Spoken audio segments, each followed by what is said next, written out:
Okay, so this packet might look a little bit different from your other packets that you've been given because I chose to do something a little bit different.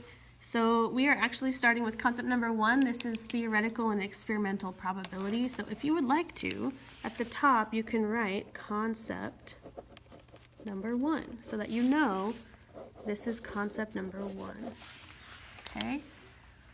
So you've been given a packet where you have the first 3 concepts, and then I'll give you another packet which has the last 4 concepts so that we can split up this unit nicely and so you don't get a huge packet on day 1 that you have to keep track of. So, all right, so theoretical and experimental probability. Let's go through some.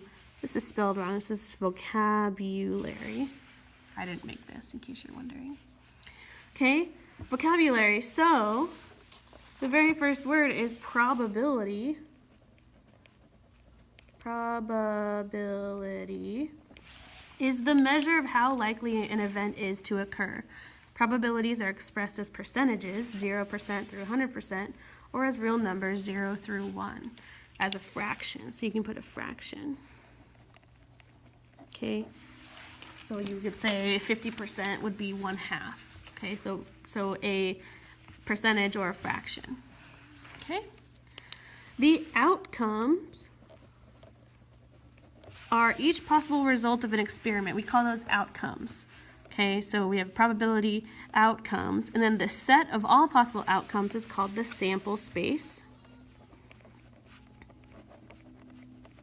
Okay, sample space is the set of all possible outcomes. Okay, so an event is a set of outcomes, not the whole set of all possible outcomes, but just a set of certain outcomes, a subset of the sample. It's a smaller set of outcomes, okay, like desirable outcomes or favorable outcomes, okay, something that happens, and we'll explore that a little bit more, okay?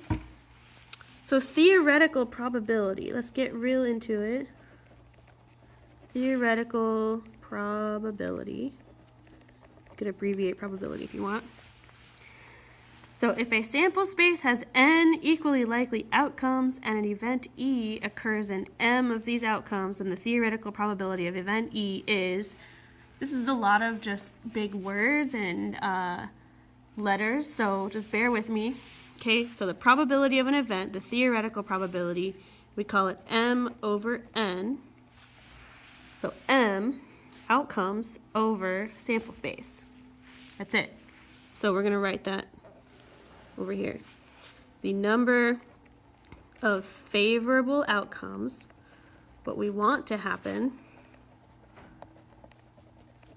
over the sample space, total of number of outcomes in the sample space. To give you an example of what that is, say I wanted to flip a coin. A coin has 2 sides. It has a heads and a tails. I want the theoretical probability of flipping a head. Okay, well, how many total possibilities are there when I flip a coin? I have either heads or tails.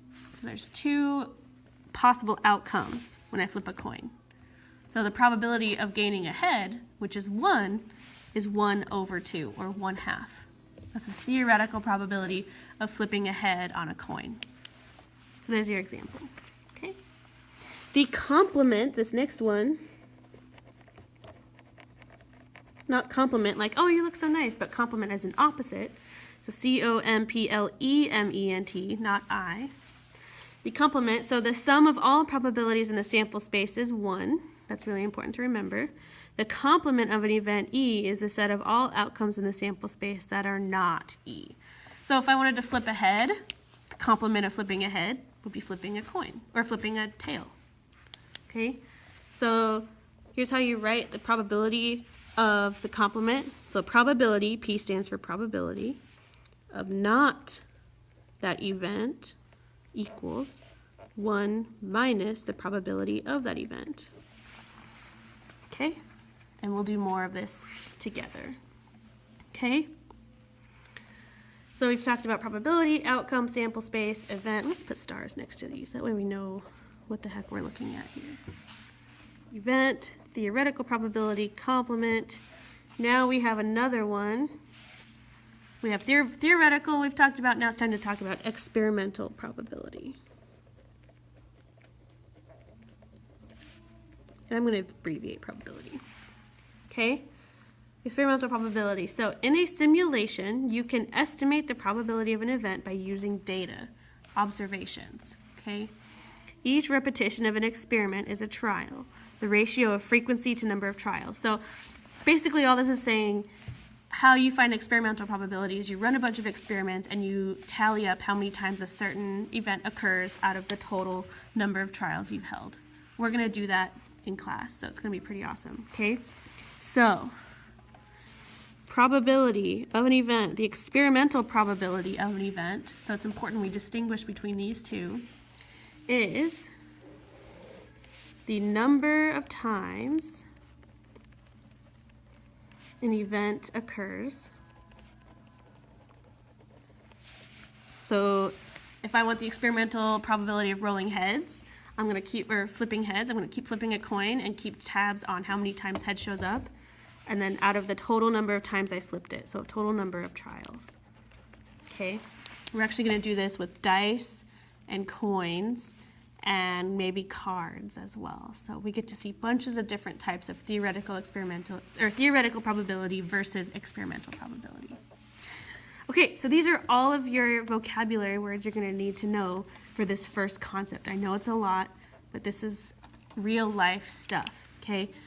Probability is used all the time. Okay, so in the next video, I'm going to move on to this finding theoretical probability, and we'll do a couple examples together in the video and then some in class.